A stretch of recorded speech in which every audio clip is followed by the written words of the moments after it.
Hi guys, Jacqueline Craig here. This is going to be super awkward since I'm introverted and this isn't my thing, but I wanted to start a YouTube channel.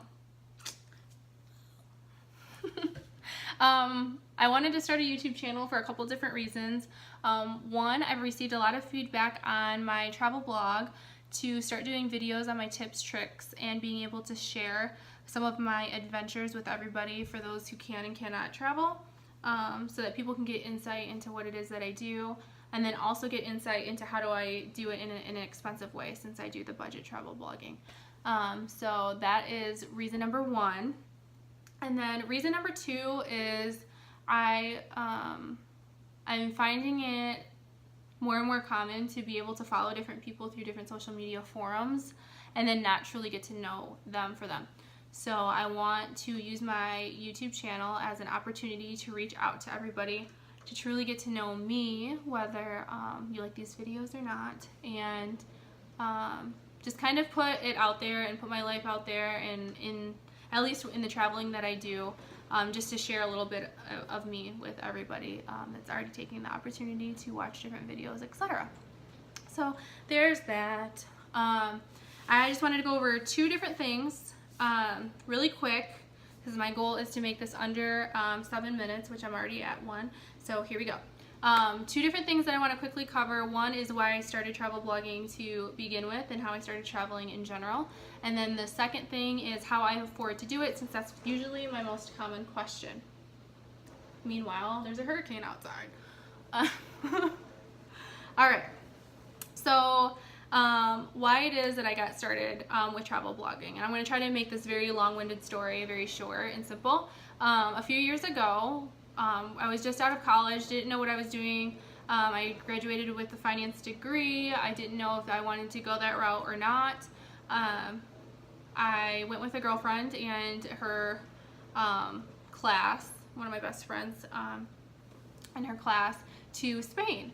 And on this trip to Spain, it was the first time that I truly went somewhere with the intention to understand the culture, the lifestyle, and the country for that reason, and not so much as like a family trip or whatever. And in that trip to Spain, I was very humbled by a few different things. Well, quite honestly, one, I was ignorant before going on that trip, and I had just like this persona that the world outside was scary. And as a woman traveling alone, that it would be a scary place. But I found on that trip that the world isn't scary, and that it's actually quite fun, and it's a good opportunity to like put yourself in positions where you're not normally comfortable, because you may not know the language or the food or the music or whatever, and it's an opportunity to immerse yourself in that type of uncomfortability to truly find yourself. So on that trip to Spain, I tried food I never had tried before. I saw like hanging pig. Anyone who's gone to Spain, like you probably have seen like the hanging pig. Hanging pigs, tapas, good music, like different people dancing, all these people, like happy people.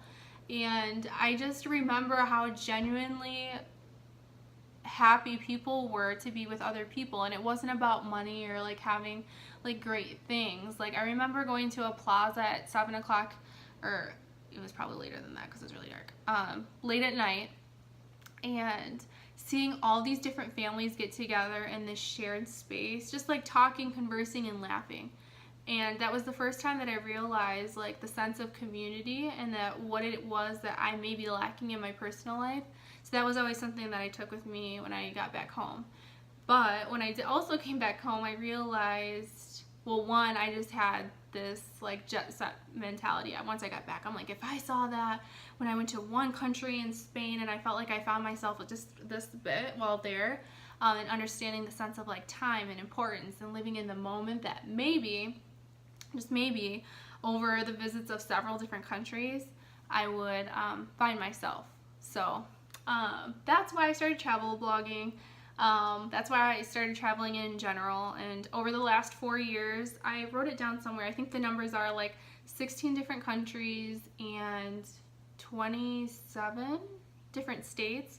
And that's while maintaining a full-time job and side jobs, and at the time finishing school and all these different things in life just happening. Since then, I've bought a condo.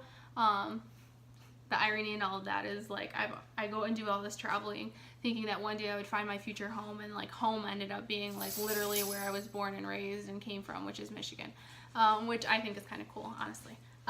So I'm doing all this stuff while life is just happening. So yeah, so that's why I got into it all. And then the second most common question that I always get, oh my gosh, I have a minute and a half, is how I afford to do it all. And I'll preface this by saying you can do whatever you want to do. You just have to make it a priority. I can't tell you how many times people have told me, like, I can't do this, I can't do this, I can't buy this, I can't do this. And it's always like around money. And then they're the same people that will go out and they'll go get hammered and go get drinks and like go buy new shoes and get pedicures, get their nails done, get hair extensions, do all these things. Like, hello, that costs money. So it's all about setting priorities. Like, if you want to travel, make traveling a priority. And I'm not saying put everything on a credit card. Obviously, saving does come into play when you're traveling because you have to plan ahead in order to make it more cost effective. But setting it a priority and not spending your $20 on your Frappuccino or whatever, and instead saving it for a potential trip, may be how it is you fund a future trip. So I want to start by prefacing that just before I get into what it is that I do. And that's my dog. He was being so good until now. Okay. So my primary job, my bread and butter, is that the internship job that I had when I was oh my gosh. Hold on 1 second.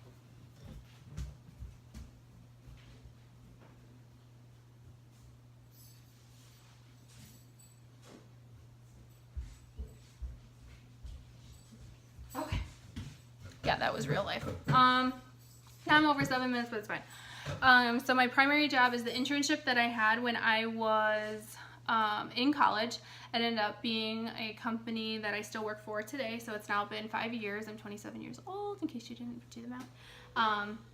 Which is working for different credit unions throughout the state of Michigan and being more involved with the community and seeing how small businesses are ran, what goes into the commercial lending process, being able to manage risk, assess that risk, and then to communicate it on to different credit unions. So that's my bread and butter. That's what I do. Yes, it's a 9-to-5 job. Yes, it's 5 days a week. Yes, I only have so many days of vacation time. How do I travel? I make it a priority. Okay, so that means my weekends I go and plan. I plan ahead. My weeks the days that I do have off, I bridge them to holidays so that I can make most of my time. So it does involve a lot of planning. So that is my primary job. My second job is my travel blog. So a lot of you guys have reached out and wanted some of these videos to get to know me. So this is hence this video.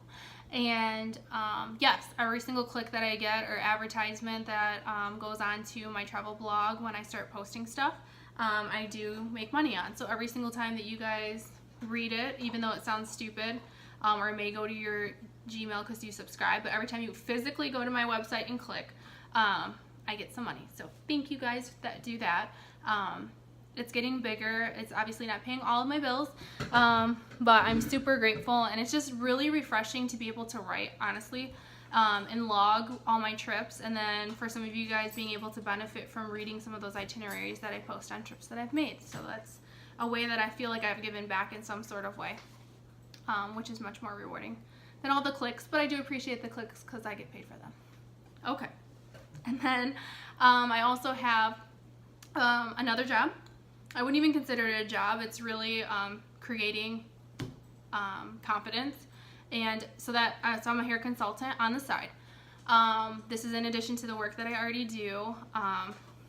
Quick flashback. So before I had done anything in finance, etc., I was funding my college debt by modeling. So I did TV commercials, print ads, what else did I do? And bikini modeling.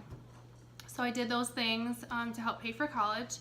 And in doing that, I really discovered, there's no nice way, there's no like real good way to put it, but I realized like how much I was reliant on needing the fake things to feel comfortable. So I would have the fake nails, the fake hair extensions, like the nice clothes. I would go get tans all the time. Literally anything that would, my eyelash extension, the whole nine. I would do that, lose a bunch of weight to feel more comfortable.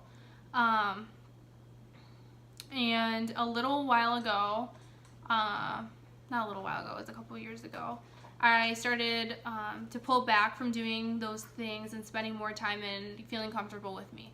So part of that was to not have fake nails, fake eyelash extensions, and no fake hair.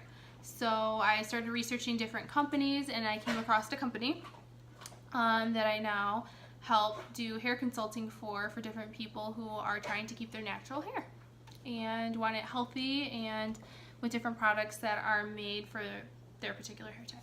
So I do that on the side, and then honestly that's great because they send me samples and things that I get to use when I travel. So that's how everything comes back full circle. So that's what I do. That's a little bit about me. I went a little over 7 minutes. It's 11 minutes now. So with that, this concludes my first video. I don't know if this is helpful at all, but I hope, if anything, it at least gave you a little tidbit about me to feel a little bit more comfortable to reach out.